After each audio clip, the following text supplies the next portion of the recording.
दर्शकवृन्द, mayor Balen शाहले फेरि एउटा बोल्ड डिसिजन लिएका छन्। काठमाडौँ महानगरपालिका भित्रका सार्वजनिक स्थानमा भदौ 1 गतेबाट चुरोट तथा सुर्तीजन्य पदार्थ खाने र बेच्ने दुवैमा रोक लगाइएको छ। काठमाडौँ महानगरपालिका क्षेत्रभित्र रहेको सम्पूर्ण सार्वजनिक स्थानमा यो धूम्रपान प्रयोगको लागि पूर्णतया रोक लगाइएको छ। जनताको स्वास्थ्य र सार्वजनिक सम्पत्तिको रक्षा दुवैको लागि यो निर्णय लिएको महानगर प्रहरी बलका प्रमुख एसएसपी राजुनाथ पाण्डे बताउँछन्। यदि कोही कसैले यो अटेर गरी धूम्रपान गरिएको खण्डमा सार्वजनिक स्थान भन्नाले सबै खालको पब्लिक एक्सेस हुने स्थान बुझ्नुपर्ने हुन्छ। सडक, पेटी, सार्वजनिक स्थान, मठ, मन्दिर लगायत सम्पूर्ण सार्वजनिक स्थानमा धूम्रपान निषेध गरिएको छ र यदि यस कानुनलाई अवहेलना गरी धूम्रपान गरिएको खण्डमा महानगर प्रहरीले चाहिँ जरिवाना गर्ने भन्ने विषयलाई लिएर हामीलाई यो निर्णय प्राप्त भएको छ। त्यो निर्णयको आधारमा कार्यान्वयन तहमा जाने हामी प्रहरी भएको कारणले गर्दाखेरि तपाईहरुको चाहिँ लोकप्रिय मिडिया मार्फत चाहिँ हामी तपाईहरुलाई जानकारी गराउनेछौँ। यसमा प्रत्येक पटक 500 र दोहोऱ्याएको खण्डमा डबल हुने गरी जरिवाना तोकिएको छ। त्यसकारण सम्पूर्ण सार्वजनिक स्थानमा चाहिँ धूम्रपान नगर्नको लागि सबैलाई अनुरोध गर्न चाहन्छु। यसमा सबै तह तबका सबै चाहिँ मानिसहरूको सबै जनताहरूको उत्तिकै सहयोगको आशा गरिएको छ। यति मात्र नभई यदि निषेधित क्षेत्रमा बेचेको वा खाएको भेटिएमा अन द स्पट कारबाही गरिने भएको छ। तत् स्थानमै हामीले जरिवाना गर्छौँ। यहाँ कार्यालयमा आइरहनु पर्दैन। तर एकचोटि जरिवानामा भइसकेको व्यक्तिहरू पनि पुनः दोहोऱ्याएको अवस्थामा हामीले काउन्सिलिङ गर्ने प्रहरीमा हामीले चाहिँ व्यवस्था गरिएको छ। उहाँलाई कार्यालयमा उपस्थित गराएर हामी चाहिँ काउन्सिलिङ गर्छौँ र जरिवाना गर्छौँ। तर सुरुमा पहिलो पटकलाई हामी तत् स्थानमा नै जरिवाना जुन तोकिएको छ, जुन सिलिङ तोकिएको छ, त्यो सिलिङमा चाहिँ तत् स्थानमै हामी उहाँका चाहिँ प्रमाणहरू सङ्कलन गरेर उहाँका फुटेजहरू लिएर तत् स्थानमा हामी जरिवाना गर्छौँ। यो धूम्रपान स्वास्थ्यको लागि खराब भन्नेको विषय नै हो। यसलाई चाहिँ बुझेर सबै चाहिँ मान्छेहरूले, सम्बन्धित मान्छेहरूले, व्यक्तिहरूले, महानुभावहरूले, आदरणीय नगरवासीहरूलाई र महानगर क्षेत्रभित्र आउनुहुने सम्पूर्णलाई चाहिँ हामी अनुरोध गर्न चाहन्छौँ।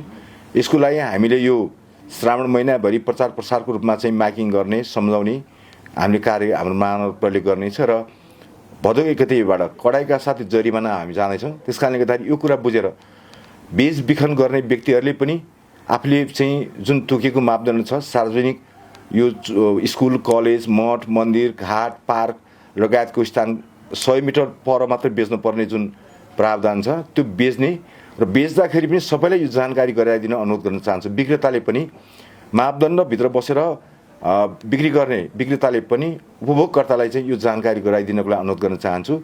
र यो स्वास्थ्यसँग सम्बन्धित विषय भएको कारणले गर्दाखेरि यो कडाइका साथ लागू गर्नेछ र यसलाई सबैले पालना गर्नुहुनेछ भन्ने महानगर प्रहरीले विश्वास लिएको छ।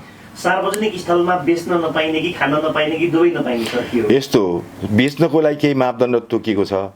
मापदण्ड भन्नाले सार्वजनिक स्थान भन्नाले जस्तै चोक, तपाईँको यो मठ, मन्दिर, स्कुल, कलेज, हस्पिटल, घाट लगायतको चाहिँ मन्दिर लगायतको स्थानबाट चाहिँ 100 मिटर पर मात्र बेच्न पाउने भन्ने प्रावधान छ। तर प्रयोग चाहिँ कहीँ पनि पाइएन। उहाँले व्यक्तिगत आफ्नो चाहिँ निजी प्रपर्टी अथवा निजी घरमा गएर उहाँले प्रयोग गर्ने एउटा विषय रह्यो। जस्तै होटल, रेस्टुरेन्ट लगायतको ठाउँहरूमा चाहिँ स्मोकिङ जोन गरेर राखेर उहाँहरूले त्यसको व्यवस्थित गर्ने कुरा रह्यो। तर पब्लिक एक्सेस भएको ठाउँ जस्तै सडकमा हिँड्दै गर्दाखेरि, चोकमा हिँड्दै गर्दाखेरि कुनै पनि पब्लिक प्लेसमा चाहिँ उहाँले प्रयोग गर्न पाउनुहुन्न। कुनै पनि नागरिकले आफूले प्रयोग गरेको चाहिँ जुन यो सुर्तीजन्य पदार्थ अरू नागरिकले देख्न नपरोस्, अरू नागरिकले त्यसको फिल गर्न नपरोस्, अरू नागरिकले चाहिँ असर भोग्न नपरोस् भन्ने हेतुले यो नगरसभाबाट पास भए आएको चाहिँ कानुन हो। यसलाई कडाइका साथ लागू गर्ने चाहिँ यसको लागि सबैको सहयोगको हामी आशा गर्दछौँ। यो अवस्थामा जुन 100 मिटर आसपासको संवेदनशील ठाउँको कुरा गर्दा सो गरेर बेच्न पाउँछ पाउँदैन? 100 मिटर भन्दा परकाले उहाँले पनि सो गरेर बाहिरी खुल्ला रूपलाई उहाँले बेच्न पाउनुहुन्न। उहाँले प्रचलित कानुनअनुसार दर्ता भई चाहिँ आफूले खोलेको चाहिँ पसल अथवा चाहिँ तपाईँको चाहिँ डिपार्टमेन्ट स्टोरहरूबाट उहाँले खरिद गर्न सक्नुहुने भयो। प्रचलित कानुनअनुसार दर्ता भएर त्यस बाहेकको पाइएन। र अहिले मुख्य कुरा के हो भनेदेखि अहिले महत्त्वपूर्ण विषय भन्नाले चाहिँ के हो भने प्रयोग गर्नै नपाइने विषय हो। यो आफूले घरभित्र आफ्नो तरिकाले चाहिँ अरूलाई असर नपर्ने गरी गर्ने कुरा एउटा विषय रह्यो। तर सार्वजनिक स्थानमा कुनै पनि नागरिकले चाहिँ खुल्ला रूपले चुरोट अथवा कुनै पनि सुर्तीजन्य पदार्थ प्रयोग गर्न पाउँदैन। चुरोट यहाँले हुन त खुलाइसक्नुभयो, चुरोट सँगसँगै पान परागहरू पनि हो?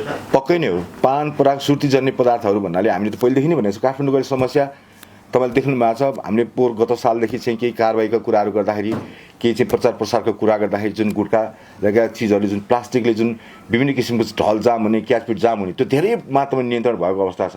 त्यस कारणले गर्दा यसलाई धेरै कमी आइसकेको छ। यसलाई अब पूर्णतया यसलाई कडा रूपमा कानुनी दायरामा ल्याउनको लागि चाहिँ यो चाहिँ नगरसभाबाट पास भइआएको कानुन हो, यसलाई चाहिँ कडाइका साथ लागू गर्नेछौँ हामी।